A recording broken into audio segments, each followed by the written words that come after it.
MLS Aces episode 179. This is your host, Tom Sweezy. I am joined with a very special guest, Eli Lesser, this weekend at the MLS. How are you, man? I am doing great. Wow, 179. That is Yeah. insane. Yeah, it's been a bit. The whole beginning of MLS Aces was quiet in the beginning, but it's steadily crept up, I guess, the past few months. So it's definitely been cool. And 179 seems absolutely insane. I don't remember talking 178 times. So Probably maybe talked like 32 times in my life. So well, let's talk a little bit about your beginning, right? Because MLS is fine and dandy. US men's national team, not really great, not really fine and dandy, but let's talk your beginning. So this week in MLS was something that I guess when I first hopped into Major League Soccer, like Instagram, you were one of, I feel like, the first like 20 follows I had kind of just in following Major League Soccer. What was your start? What was your beginning, and kind of what made you get into covering Major League Soccer? Yeah, so I always dreamed of being a sports broadcaster. Originally my favorite sport was baseball because that was the best sport in terms of me and being an athlete. I'm not the most athletic person, but I was a great baseball player. So I went to a sports broadcasting camp in 2014. I was 14 years old then. And I went in with a gray hoodie and a Dodger hat on. I'm from LA. I'm a big Dodger fan. And I enter the room with all the campers, and they're all wearing Dodger hats and gray hoodies. Okay. And I'm like, what is going on here? At first, I was like, this is pretty dope. But then I was like, wait, when I found out that there's like a lot of competition in broadcasting, I was like, wait, everyone's just like me. What the hell? But throughout the week, I'd always liked soccer. It was never my biggest sport at that point. It was a sport that I did follow. I did follow MLS pretty decently, but I wasn't like a super fan yet. And no one else was talking about soccer. So I made it my mission to be the soccer guy of that camp. And before I got back to camp that next year, I had started This Week in MLS on Instagram. It was inspired by All Sports News, the Instagram account that just posts a lot of sport. I used to post like that with like the white borders on top and bottom with the text. And I just post new stuff. And then eventually it became Rumors. I realized that was a game I should not have been playing because I didn't really know how to credit people back then, so I made some enemies then. Just like, I'm blocked by MLS Buzz on Twitter. I apologize to him, but like I've moved on from that, and I would love him. I would love for him to unblock me. But I don't post stuff like that anymore. And I realized during the pandemic, and pandemic was a huge shift for me mentality wise. I realized that, hey, posting graphics is cool and all, but that's not what I want to do in life. I don't actually like posting graphics. I don't like making graphics. That's not my destiny. So I was like, I just finished my freshman year of college. I learned how to use Premiere. Why not put it to use and put myself in front of a camera? So that's what I started doing. And I started making my IGTV videos that I've been posting ever since like the pandemic started. And those have been great for me. No, your videos have been fantastic. I'm glad you got into the video game because for me, more MLS content is always great, right? From whether it be from a video standpoint, a podcast standpoint, a blog, an Instagram account, right? At the end of the day, like I'm always trying to take in as much kind of MLS, US soccer content as I can. And you've also expanded it over into the YouTube. And I've been enjoying, I live on YouTube. I barely watch normal cable TV anymore unless like, a soccer game's on, a sporting event's on, and I live on YouTube, right? So I think that was also a very strong move by you. If I had to give you any, give you some compliments there.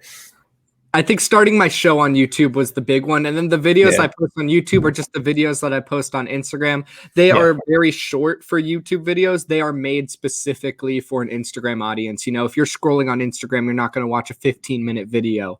I try to give you the news quickly, give you my opinion on it. And I'm trying to appeal to the person that's trying to get into Major League Soccer because that's how I kind of got into it.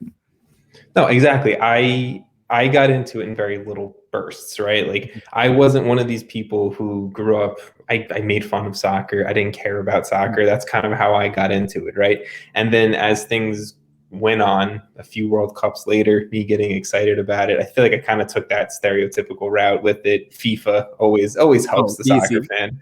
And, that's how I got into it. Like I would say 2014, 2015 is when I like invested heavy into Major League Soccer. And, I just like, I fell in love with it ever since, like I have friends who are soccer fans, we want to call them Euro snobs. They make fun of me all the time for the MLS love that I give, but I always like to now give credit where credit's due to these U.S. men's national team stars coming out of MLS academies and such, and then they pay attention a little bit more. But I guess right now, what's your what right now in U.S. soccer, may it be MLS, the national team, the women's national team, USL, really kind of has your focus right now? Always MLS. I hate to be that guy because everyone's always like country over club.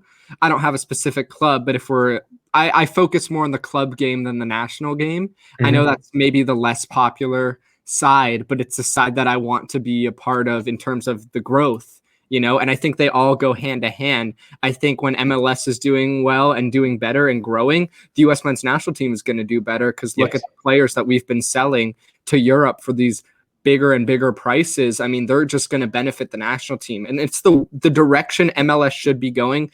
I was never that big of a fan of, and it works for some clubs, but not all of the clubs, taking young talent from South America, bringing it to the league, and then trying to sell it again. That's a less effective way of selling young talent than just raising them yourselves. And that's something I've wanted MLS to really focus on, because over the last 5 or so years, we've seen less and less Americans making the rosters and the starting 11s.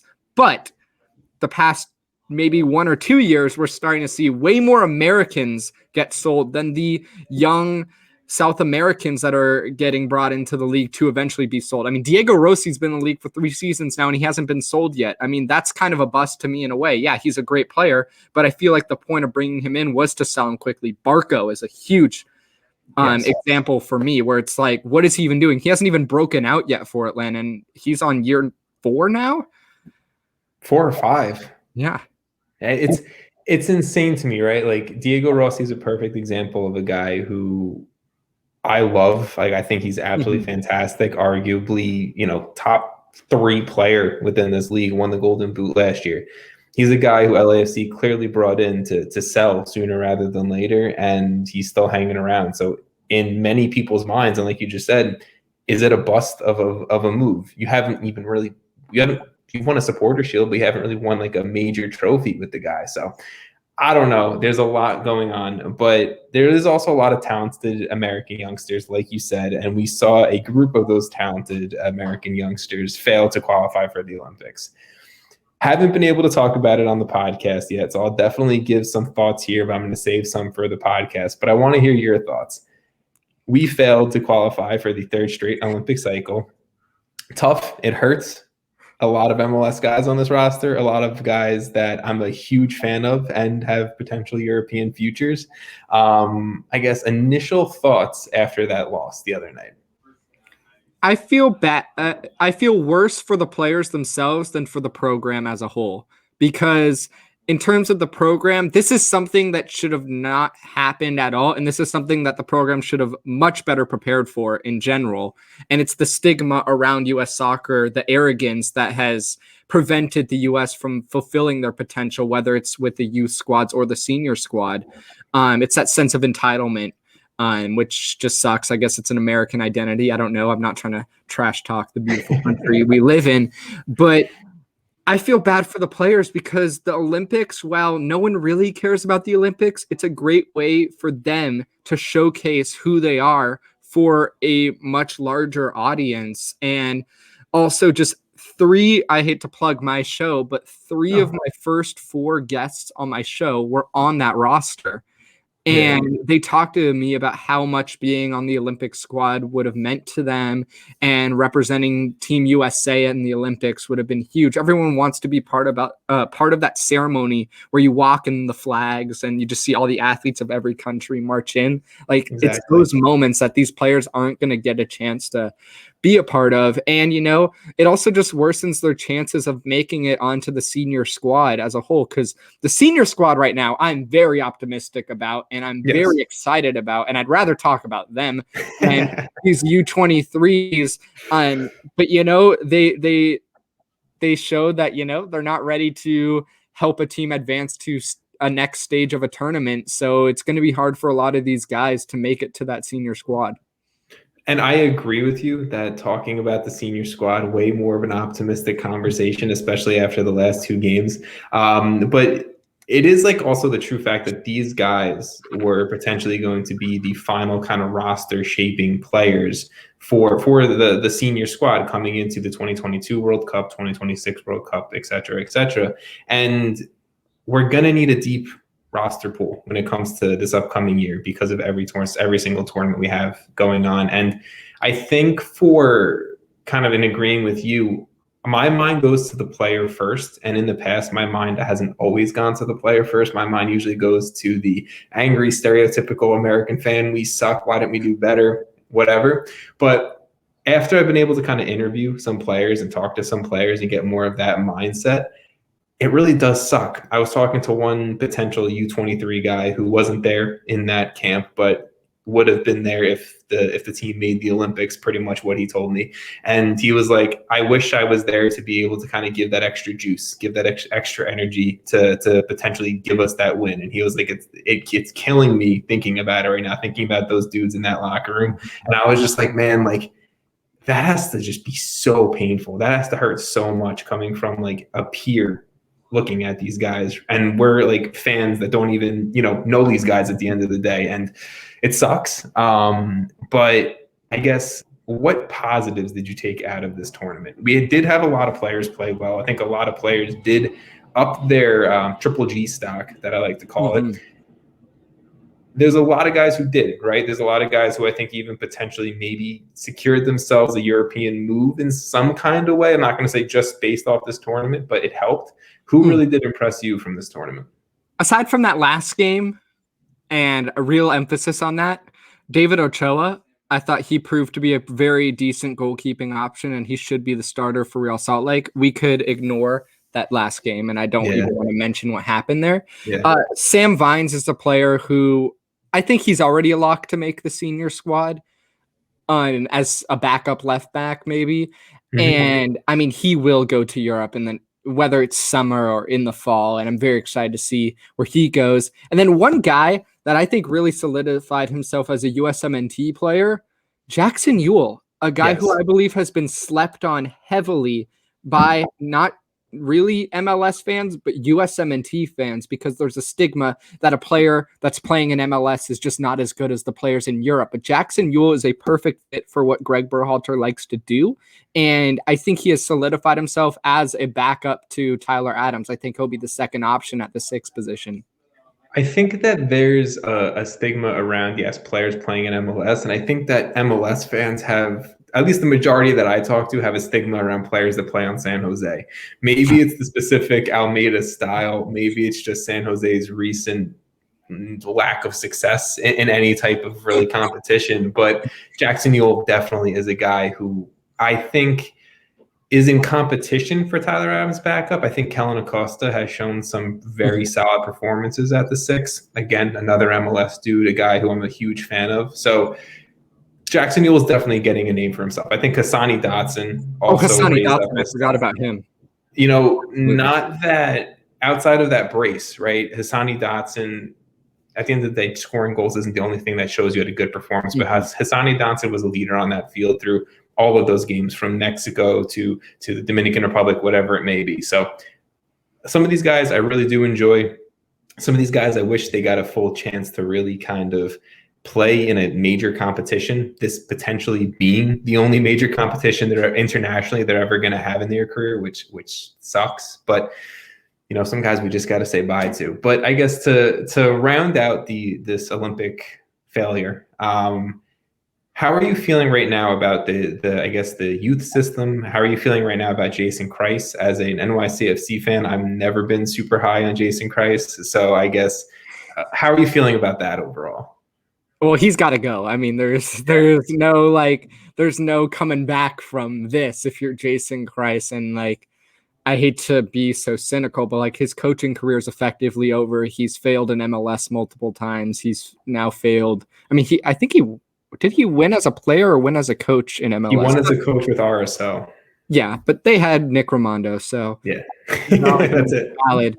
But with the expansion teams that he's been on in the past few years, it's just I feel like his time is kind of done. Maybe he was there as like a favor, but I've never rated him either. I don't think he's brought anything special to the game.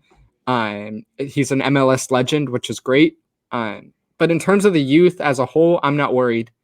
I know that's very unpopular. But the fact is, like, say what you want, it was the D squad out there. It was the C squad out there of our best U23 players. If we put our best U23 players against the best U23 players across the world, I don't think you can name many countries that have a better squad than we do. Yeah. No, I mean, that's exactly the fact, right? If we made the Olympics, there was those rumors and those reports that Christian Pulisic said he potentially wanted to play for the Olympic squad.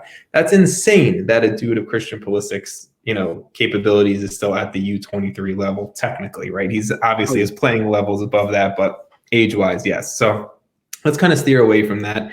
I know you said you were positive about the full senior team. Anything super quick on Jamaica or Northern Ireland that you really liked? Any players you really liked in the more specific outside of, I think, Serginho Dest taking the cake? You want my hot take? Yeah, let's hear it. Alexi Lawless, man. Talking about how there are no USMNT strikers that pose the presence that Josie Altidore does. Mance has never seen Daryl DK play. Daryl DK, to me, sure, he did not score in that Northern Ireland match. He proved to me that he should be the number one striker for the USMNT over Josh Sargent. I know that is a very burning take, might be a freezing cold take. But if you want to talk about presence in a box, Daryl DK is Josie Altidore on steroids. And the fact is, he was able to create for himself, which is something the U.S. has been lacking for years now. We've been lacking chances in the box, and Daryl DK does that himself. I love Josh Sargent, but he's way too passive of a striker for the USMNT. Sure, he makes the other wingers better, and it's great when we have great wingers in Pulisic and Reyna. But Daryl DK being able to do it for himself and to put shots on target, that's what we need right now. And I know for a fact the next game that he plays for the men's national team, he will score. Okay, I'm going to hold you to that part. I saw your video. I don't remember who you were talking to, and I apologize, but I saw your video talking about Josie Altidore. That's my guy. That's my man. Sorry. I like Josie. I'm still a Josie defender, I guess, to an extent. My mindset, and I talked about it a little bit with Taylor Rockwell last week. There's no striker that has above and beyond taken the reins of the U.S. men's national team striker hold that has upended Josie Altidore. I think the only argument someone could give me is Giassi Zardes. Only argument. Do I think that we're talking end of summer, we're talking June, Daryl DK is a very strong possibility to have ripped it away from Josie and he's just running? I think 100%. But I think as of right now, talking at the end of March, it's still anyone's game. We still have those conversations, right? So until we can have Daryl DK scoring 30 goals in the championship and the dude's being bought by Man United, I still think it's Josie Altidore's spot until someone can take it, if that makes sense. There we go. Yeah, man. No. And I this is nothing against Josie Altidore at all, because I've appreciated what he's brought to the game, but I'm so over the 2018 squad. And I have a lot of PTSD from that. And I want to get as far away from that as possible, like many USMNT fans. I get it. Like, you need the veteran presence, but you have that in the back line. You got John Brooks. That's great.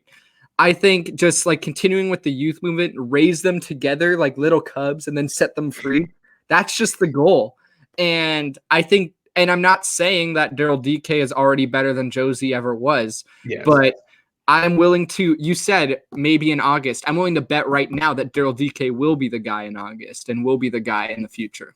Look, I think that if you tell me in June, July, August, whatever it may be, that we see Daryl Dike, Josh Sargent, and The third well, is yeah. I'm gonna stick with those two Yeah. as being the guys who have run away with the striker competition. I would believe you in a heartbeat. It's just I'm not, I guess, that quick to give up on Josie Altidore. I don't. Maybe it's me not wanting to give up on Josie Altidore either. Obviously, I'm a few years older than you, so I can. I just like Josie Altidore was my dude growing up, right? No, Like that's my fair. dude getting into it. So I guess like maybe that's also part of it as well. But Mhm. I don't know. I love Josie. I will forever stand for Josie and take all the heat every single time I make a tweet about that. But I think overall, in a U.S. men's national team standpoint, we're in a very good spot where we're talking about a depth at striker that is 7 deep, a depth of midfield that is like 10 deep, right? Like it's Right back. insane. Right back. We are loaded. Left back, we still got 2, but it's fine. So I guess let's transition away from the international game, more focus on what you like to talk about, right? Major League Soccer. This offseason has been insane. This offseason it's just been and I feel like maybe an even amped up MLS offseason for me just because last year was so crazy. It might just be a normal MLS offseason, but in my brain, I'm hyping it up.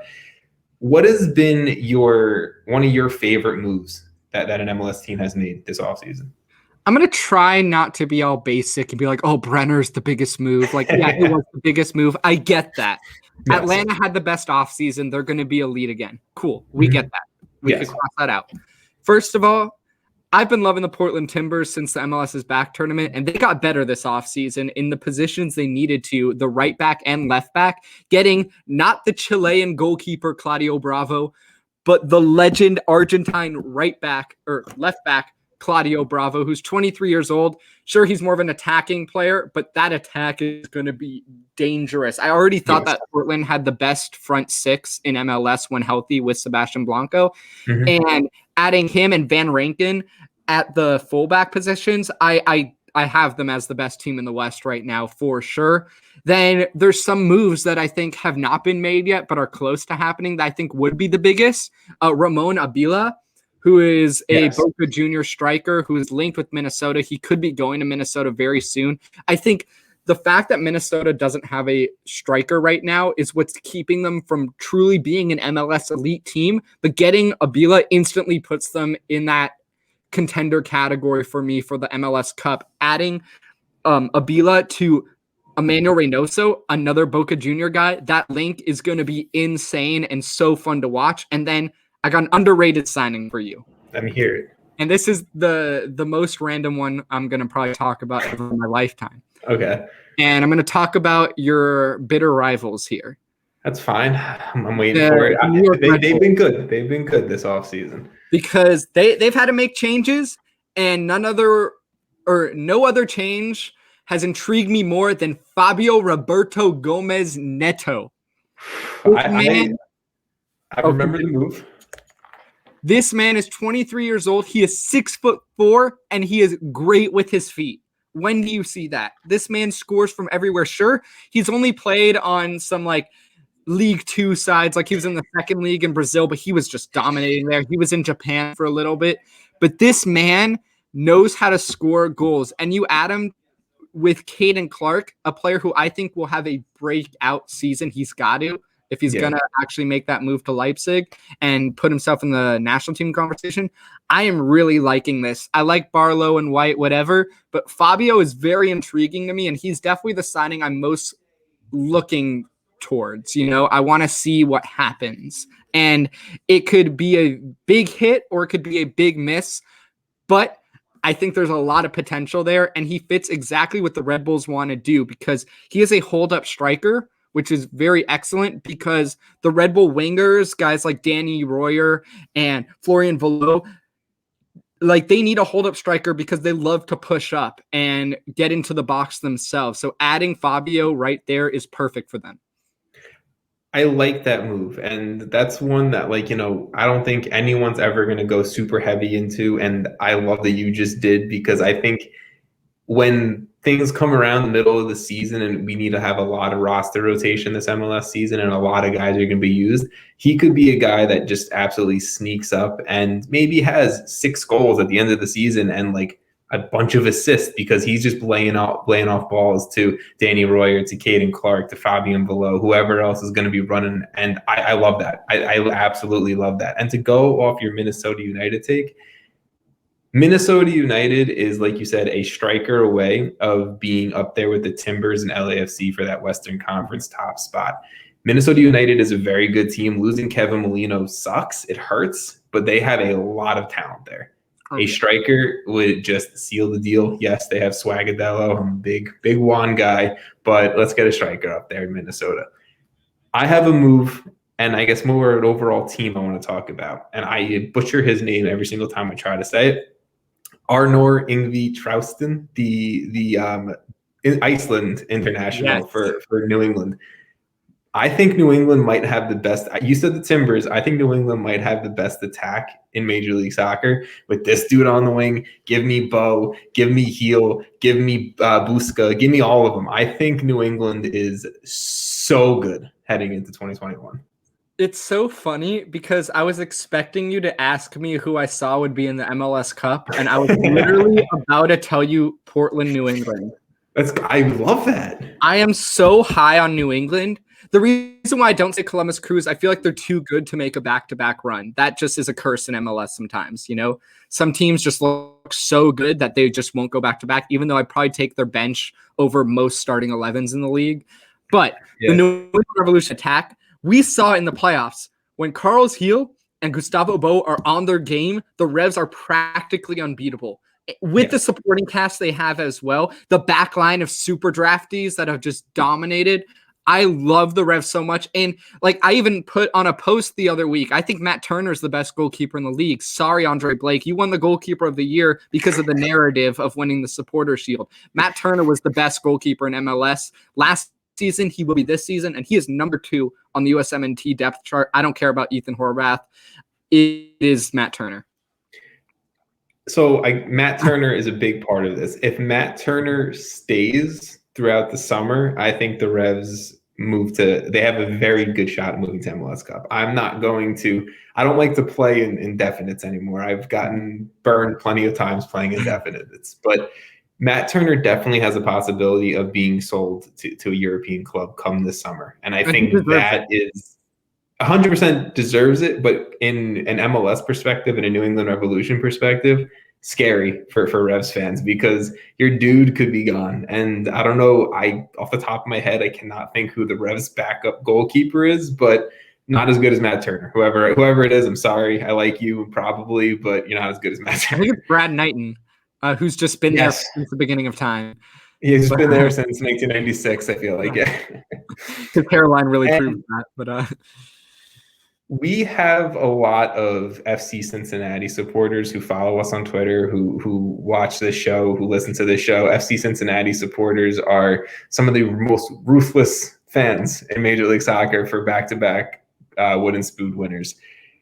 The Lucho Acosta move, the Brenner move that you mentioned earlier, obviously they're sexy moves. They're big names. We know Lucho. Brenner coming in with the clubs that apparently Cincinnati won out over, right? I'm not getting into that whole thing, but did they make enough moves to get out of Wooden Spoon contention? And I'm not even saying playoffs. I'm just saying getting out of being around the conversation of Wooden Spoon. Well, apparently they have 2 signings on the way. I read that today. Yes. And if they are not defenders, I will probably delete my page. Because this team's attack looking sexy. You know, the fact that Locadia's like, you know what, Brenner, you play striker. I'm going to play on the wing, you know? Yeah. I'm excited about that. That looks great. Locadia's got a lot to prove this season anyways. He does.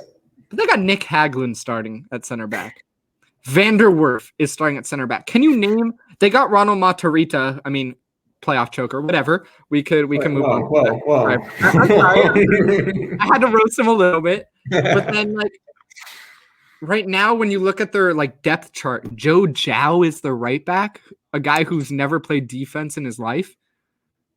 Saad Abdul Salam, the man who is, I mean, we don't need to talk about penalty kicks and Saad Abdul Salam, but the back line is just so garbage, and it's unfortunate because they don't have the attacking talent like LAFC did when they were scoring a bunch of goals, but also conceding a lot of goals. Yeah. It's just not as good. And I'm still very worried about Cincy. I really don't think they'll be wooden spoon guys anymore. I think there are other teams that can do that or be that bad. But they haven't done enough yet to make the playoffs. I'd say that for sure. Yes. No matter how good Werner is. I'm with you on that. I have a guy who was a former MLS goalkeeper. He's still currently an active player. Former MLS goalkeeper who had a nice little preseason game against FC Cincinnati. And he's told me right away, he said, Tom, Brenner's the real deal. This dude is absolutely a stud. He was like, yes, he's going up against two 16-year-old USL Academy products at center back.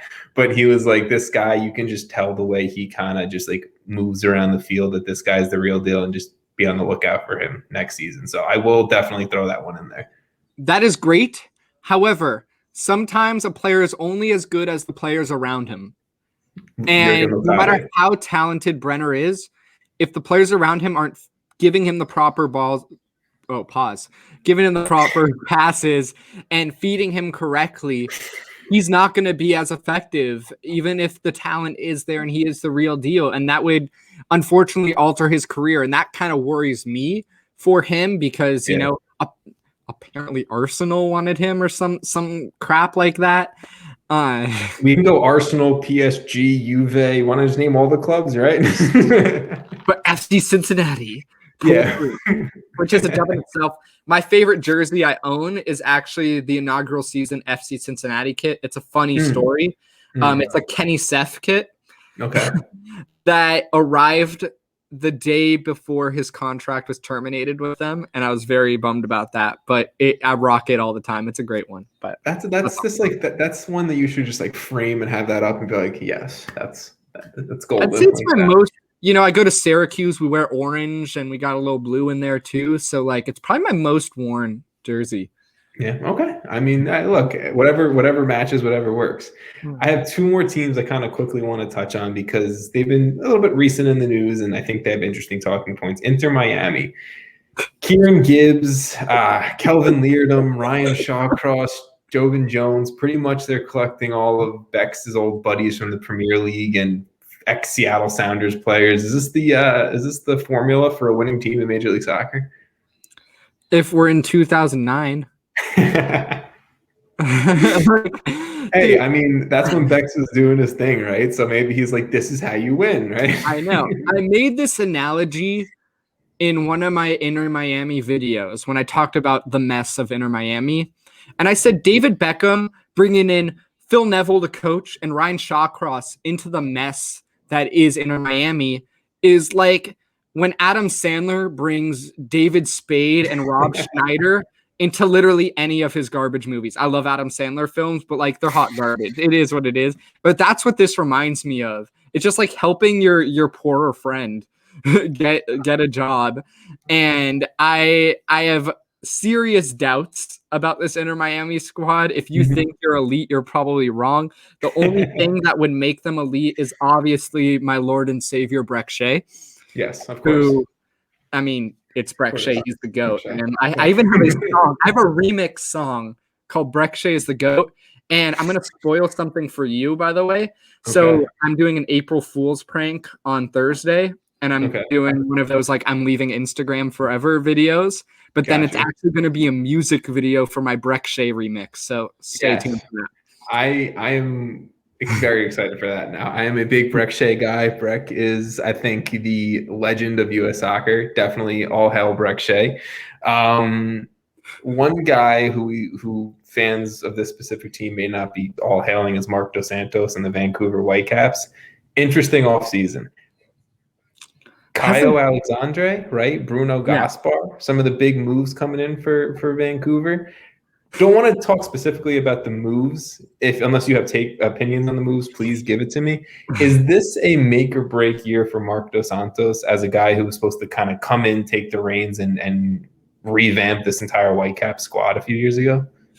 Okay, so I do want to touch on Bruno Gasper real quick, Yes. because it's very funny to me how like the Vancouver Whitecaps have invested the most money in their fullbacks. Ali Adnan and Bruno Gasper, probably the sexiest looking fullback pairing in the league, but the fact that those are your centerpieces is a little sus to me. Alphonso Davies FC, baby. Come on. Yeah, that's what they're trying to do. And you know what? Shout out to them. But overall, I mean, you just look at this roster on paper and you can't really, maybe if Marc Dos Santos is making all the decisions, then you blame it on him. But if I had that roster, I wouldn't make it a playoff team. There's no shot. They're more of a wooden spoon contender for me. And they're lacking a serious number 10. Obviously, I want to go to my boy Ryan Raposo, Syracuse legend, and put him at the number 10, which he was in college. But they need their Lucas Zelarayan. They need their Emmanuel Reynoso. They need their Nico Ladero for them to actually do something in the West. Lucas Cavallini, he can't do it. Like I mentioned with Brenner, he's a great player. And I wouldn't call him a bust yet in MLS because he hasn't had the proper players around him to help him be a better player. And that's why he struggled last year. And that's what just worries me about the Whitecaps in general. I don't think their focus is in the right area. And clearly their focus is on fullbacks right now. I mean, I completely agree with you. I really just, the Whitecaps are such an interesting team to me because it's also not so long ago that they were finishing top of the West, which is absolutely crazy because if you're just getting into Major League Soccer now, you see the Whitecaps, you think of the Whitecaps, you're like, huh. But this is going to be a big year for the Whitecaps. I have a feeling they're going to be in some conversation in some piece, whether it be Marc Dos Santos is gone, they're trash, or wow, some of these young guys are actually producing and let's see a maybe kind of late push for the playoffs. But I don't know. I like Dos Santos. I kind of like the Bob Bradley, offspring going and taking over his own reign. But I don't know. I don't think it's going to be a pretty ending for Dos Santos in Vancouver. I will say though. Yes. Oh wait, Mike Valdismo. I mean, he should have a breakout year. He started breakout at the end of last season, and this year he'll be better. Maybe he'll be the next Canadian guy to go to Europe. So. I mean, I think Vancouver, at the end of the day, they did what they did with Alfonso, and I mean, you got to give them credit. Maybe they can pull out another one, but. Eli, I want to thank you for coming on, talking a little MLS, talking a little U.S. men's national team. I guess everyone who's probably watching this or is going to watch this in the future knows about you, but throw out the social medias, throw out anything exciting you want to talk about. This Week in MLS on Instagram, now This Week in MLS on Twitter. I changed it back to that. Please subscribe to my YouTube channel. I'm really trying to grow my show. My show isn't what it's going to be yet because we're not in season, but I have a lot of fun segments that I'll be doing every week throughout the season. You will not want to miss that. And to all my fellow Jewish people out there, happy Passover. To all my Christian brothers, happy Easter. And anytime you want me to come on, I'm available. I love talking MLS with anyone and anywhere, anything, whatever it is. So thank you so much for having me. And make sure you check out the MLSAces podcast. I mean, if you're watching this right now, you probably already are, but you know what I mean. It's okay. I'm clipping that shit. It's going to be up there. Don't worry. It's all good. Eli, thank you very much, man. I appreciate it. We'll talk soon. Bye.